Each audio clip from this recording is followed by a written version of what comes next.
여러분만을 위한 깊이 있는 대화에 오신 것을 환영합니다. 오늘 저희가 살펴볼 자료는 바로 데커스의 최근 실적 발표 자료인데요. 근데 좀 특별하게 접근해 보려고요. 보통 회사들이 준비해온 발표 내용은 건너뛰고요. 진짜 날것의 정보가 오가는 그 시간, 바로 월스트리트 분석가들과의 질의응답 세션으로 곧장 한번 뛰어들어 보겠습니다. 오늘 저희의 미션은 이겁니다.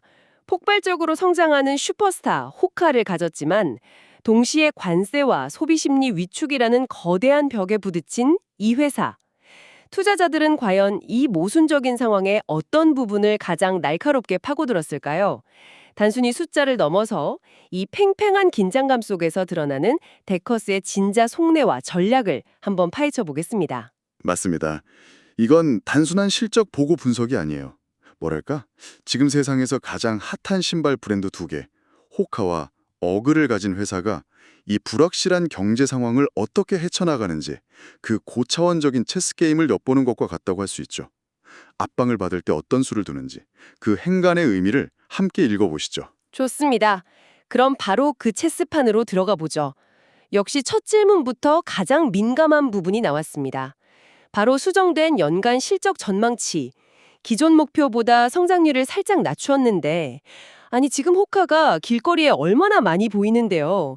이렇게 잘 나가는데 왜 갑자기 브레이크를 밟는 듯한 모습을 보이는 걸까요? 바로 그 지점이 핵심입니다. 경영진이 계속해서 반복한 키워드가 있어요. 바로 신중해진 미국 소비자. 이들은 관세 부과나 그동안의 물가 상승이 이제야 본격적으로 소비자들의 지갑에 영향을 미치기 시작했다. 이렇게 보고 있는 거죠. 그래서 단기적으로 매출 숫자 하나 더 올리는 것보다 장기적으로 브랜드가 건강하게 가는 걸 택하겠다. 이런 전략적 판단을 내린 겁니다. 아, 그러니까 브랜드 자체에 문제가 생긴 게 아니군요. 밖에 날씨가 너무 굳어서 잠시 우산을 펴는 거다. 이런 느낌이네요. 그렇죠. 특히 경영진이 사용한 표현이 아주 생생해요. 요즘 소비자들의 씀씀이가 골은 더 깊어지고 봉우리는 더 높아진다. 이렇게 표현했거든요. 골은 더 깊어지고 봉우리는 더 높아진다. 네, 이게 무슨 말이냐면 한 번 안 쓸 땐 정말 아예 안 쓰고 또 쓸 땐 화끈하게 쓰는 식으로 소비 패턴이 극단적으로 변해서 예측하기가 너무 어려워졌다는 뜻입니다. 정말 와닿는 표현이네요. 근데 한편으로는 이런 생각도 들어요. 데커스가 가진 호카나 어그는 프리미엄 브랜드잖아요. 보통 이런 브랜드의 고객들은 경제적 타격을 덜 받는다고들 하는데 경영진의 설명이 좀 과도하게 보수적인 건 아닐까요? 그거 굉장히 날카로운 지적이세요. 실제로 경영진도 우리 브랜드가 가격 결정력이 더 높다는 건 안다고 인정했습니다. 하지만 그러면서도 우리 고객들이라고 해서 경제적 영향에서 완전히 자유로울 순 없다고 선을 확실히 그었어요. 아하. 이건 일종의 현실주의적인 태도죠. 그러면서도 혹시라도 예상보다 수요가 강하게 터져나올 경우 그걸 대비해서 재고는 충분히 쌓아줬다고 덧붙였습니다. 뭐랄까 계산된 신중함이라고 볼 수 있죠. 그렇군요. 그럼에도 불구하고 새로 제시한 호카의 성장률 목표가 10%대 초반이잖아요. 지금 같은 시장 분위기에서 이 정도면 사실 엄청난 수치 아닌가요? 바로 그겁니다. 대부분의 경쟁사들이 역성장을 걱정하거나 기껏해야 한 자릿수 성장에 그치는 상황이거든요. 근데 관세라는 악재까지 모두 반영하고도 두 자릿수 성장을 하겠다고 선언한 셈이니까요. 겉으로는 신중해 보이지만 속으로는 엄청난 자신감을 내비친 거라고 해석할 수 있습니다. 업계 최고 수준의 성장률을 유지하겠다는 거죠. 알겠습니다. 그렇게 보수적인 전망을 내놓으면서도 성장에 대한 자신감을 잃지 않은 배경에는 역시 호카가 있겠군요. 분석가들도 당연히 이 황금알을 낳는 거위의 미래를 집중적으로 파고들었을 것 같은데요. 맞습니다. 질문의 대부분이 호카에 집중됐어요. 그게 제품 전략과 채널 전략 두 가지로 나눠볼 수 있는데요. 먼저 제품 전략부터 보면 경영진이 아주 솔직한 자기 반성을 내놨습니다. 2025년 상반기에 너무 많은 신제품을 한꺼번에 쏟아냈던 걸 두고 배움의 해였다고 표현했어요. 잠깐만요. 보통 기업 실적 발표 자리에서 특히 분석가들 앞에서 실수를 인정하는 건 굉장히 드문 일이잖아요. 배움의 해였다고 대놓고 말하는 건 이례적인데요. 그만큼 내부적으로는 이걸 심각한 문제라고 봤다는 뜻일까요? 정확합니다. 그저 실수였다고 넘어가는 게 아니라 이걸 통해 뭘 배웠고 앞으로 어떻게 바꿀 건지를 명확하게 설명했어요. 가장 큰 변화는 브랜드의 양대 산맥이라고 할 수 있는 클립톤과 본디의 업데이트 주기를 이제 겹치지 않게 하겠다는 겁니다. 아, 이 두 모델이 호카 전체 매출의 상당 부분을 차지하는 핵심 중의 핵심인데 이걸 동시에 출시해버리니까 서로의 판매를 간섭하고 시장에 혼란을 줬다는 걸 인정한 거죠. 마치 한 영화관에 블록버스터 영화 두 편을 동시에 개봉해서 관객을 나눠 갖는 실수를 저질렀다는 거군요. 앞으로는 개봉 시기를 조절해서 각각의 영화가 최대한 흥행할 수 있도록 하겠다는 거고요. 완벽한 비유입니다. 그리고 또 하나는 제품 라인 확장이에요.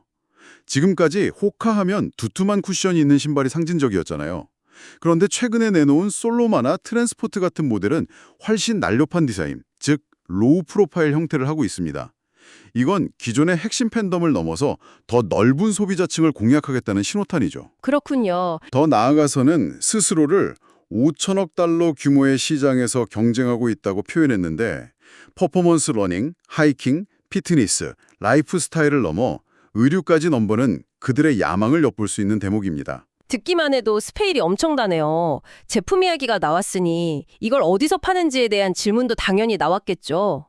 자체 온라인몰, 그러니까 DTC 판매와 일반 소매점 판매 사이의 균형 문제는 어떻게 보고 있나요?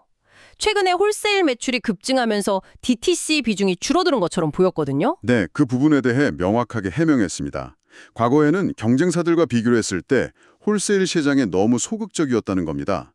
그래서 최근의 홀세일 매출 급증은 의도적으로 전 세계 더 많은 매장에 호카 신발을 입점시켜서 말 그대로 더 많은 사람들이 신발을 신어보게 하려는 전략적인 움직임의 결과라는 거죠. 하지만 그게 경영진의 설명일 뿐 투자자 입장에서는 DTC 비중이 줄어드는 걸 불안하게 볼 수도 있지 않을까요? 결국 브랜드가 직접 소비자에게 팔 때 수익성이 가장 높은 채널인데 말이죠. 통제력을 잃는 신호로 해석될 수도 있고요. 아주 합리적인 의심입니다. 그래서 경영진도 그 부분을 강조했어요. 이건 일시적인 시점의 차이일 뿐 브랜드의 힘이 약해진 신호가 절대 아니라고요. 단기적으로는 더 많은 사람들에게 브랜드를 알리기 위해 홀세일을 확장하지만 장기적인 목표는 여전히.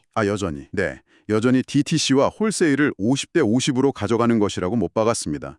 이건 시장 점유율을 위한 계산된 트레이드오프인 셈이죠. 알겠습니다. 근데 듣다 보니 궁금한 점이 생겼어요. 지금까지 나온 이야기 전부가 호카에 대한 거네요. 분석가들의 질문도 그랬던 것 같고요. 데커스에는 어그라는 또 다른 거대한 브랜드가 있잖아요. 혹시 어그에 대한 질문은 없었나요? 마치 잊혀진 자식이 된 것 같은 느낌인데요. 정말 중요한 포인트를 짚어주셨어요. 실제로 질의응답 대부분이 호카의 성장에 쏠려 있었습니다. 하지만 이건 어그가 약해졌다는 의미라기보다는 현재 시장의 모든 관심이 호카가 어디까지 성장할 것인가에 집중되어 있다는 방증으로 봐야 합니다. 어그는 이미 안정적인 캐시카우 역할을 훌륭하게 해내고 있는, 말하자면 든든한 맏아들 같은 존재죠. 아하, 맏아들. 그렇죠. 반면 호카는 지금 막 재능이 폭발하고 있는 슈퍼스타 막내고요. 당연히 사람들의 질문은 이 막내가 다음 앨범을 언제 내고 월드 투어는 어떻게 할 건지에 쏠릴 수밖에 없는 겁니다. 그렇군요. 어그가 든든한 현금 창출원 역할을 해주니까 호카의 성장에 더 과감하게 투자할 수 있는 기반이 되는 거겠네요. 자, 그럼 이 모든 전략들이 결국 어디로 귀결되는지 이야기해보죠. 바로 수익성입니다.